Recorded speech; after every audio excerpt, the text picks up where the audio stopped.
Hello commanders and welcome to part 14 of the Rise of Austria series. Today we are going to finalize once and for all our invasion on Romania and Norway. Also we are going to start our heavy preparations for the upcoming stages and battles. But I can judge and say, boys, that today the turn of events is going to trigger one of the greatest turn of events in this game. As well, I'm not going to burn it for you. Keep watching till the end and we will find out what is going to happen in today's episode. Meanwhile, I am trying to spam as much as anti-missile systems as possible because I'm gonna need an Iron Dome, an umbrella to defend all my nation and also, more importantly, my coastal cities from nuclear assaults. Especially now that I was checking the news and the nuclear weapons, they are possessed by everyone basically. Everyone is using chemical warheads, conventional, nuclear. I do not want to be a victim of a nuclear assault. This is why I am developing my mobile SAM launchers, and also I am going to upgrade my mobile radars to give vision for my multi-rocket launchers.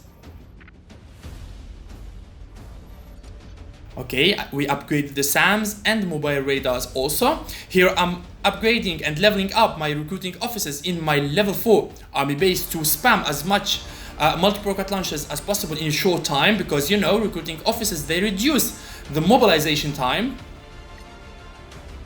Also, I need to always keep an eye on my resources production. I see that my electronics production is being a bit overwhelmed, as I am spamming a lot of multi-rocket launchers, cruisers, and these things, they consume a lot of electronics, without forgetting about the conventional warheads. But the good thing here that the war versus Romania is going to be done in a short time. Also, war versus Norway. These opponents, they are making some desperate moves. They are sending random infantries to random places. You can see that Rogue State also is playing his part in this war, as he is being a little bit annoying. You see here that Norway is advancing with his max level motorized infantries, but unlucky for him that they have the strike fighters nearby and they will kill him in no time. I will try to send my motorized infantries and National Guards to different parts of these lands to be able to finish this war ASAP. Also, we need to keep an eye. We need to keep an eye on what is going to happen in this world, because yep, we are at the final stages of peace. Because the serious and the real business is going to start very, very soon.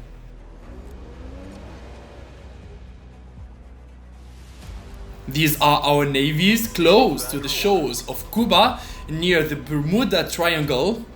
Yeah, like I explained in the last episode, in episode 13, where I said that I need to position my navy in the Atlantic Ocean, just in case that any kind of unfortunate event happens.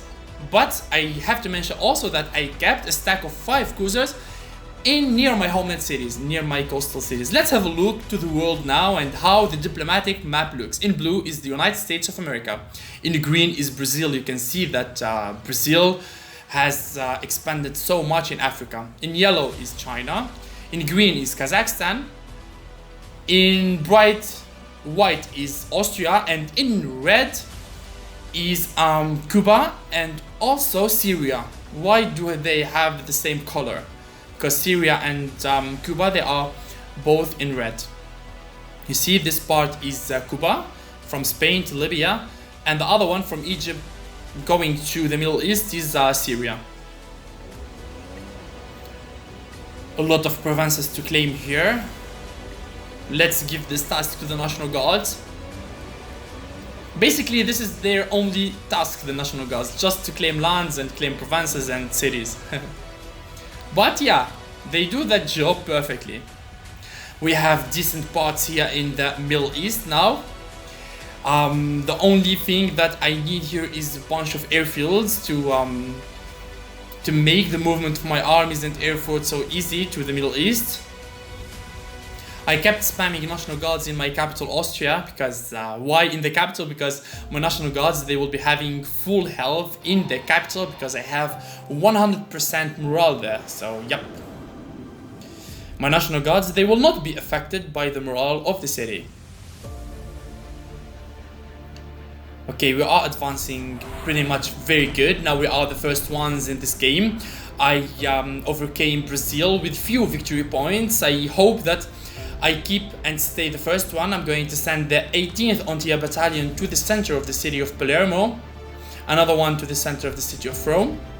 You see here that I started preparing my armies, my infantries, my everything now for an invasion on Cuba. I did not decide yet if I will invade Cuba, but I will wait if something happens in this world, if anything surprising would happen. But meanwhile, I'd like to take my time as much as possible to strengthen my anti-air defenses and also to build a good artillery divisions, because you know artilleries, they are going to be a crucial, important divisions and stacks in this game. Look at this, boys, the yellow skull. Someone has nuked Syria. Let's see, who is it? Oh well, it's Cuba. Cuba and Syria, they are at war, and this event is so good for me, so perfect for me. Why? Because now my biggest two neighbors, they are at work. So here, both of them, they are busy with each other. So I am going to choose an enemy here. I am going to choose to attack Syria or Cuba. And here I have to judge that Cuba is way stronger than Syria, and it's better for me to take down the stronger enemy, the stronger part of this game, because I don't want him to get stronger and stronger. This is why, and also my navy is in position, is so close to his homeland cities. So yeah, it will be more adequate, it will be more suitable to invade Cuba and make Syria think that I am his friend, that I will defend him and fight on his side. Here I am trying to assess the situation. Another nuke has landed on Latakia in Damascus.